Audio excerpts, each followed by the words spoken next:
rupanya keluarganya mendukung faktor pendukung misi. Nah, Purmo sehingga ilmu enak sukses seorang suami tergantung bagaimana perilaku seorang istri, sangat tergantung. Menyuamu masalah ilmu jadi dua-dua masalah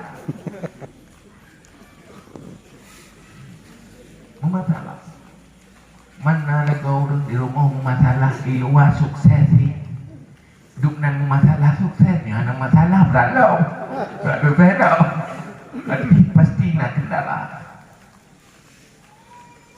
Makanya juga pengalim Nabi khairul masail dunia al-mar'atu salihah,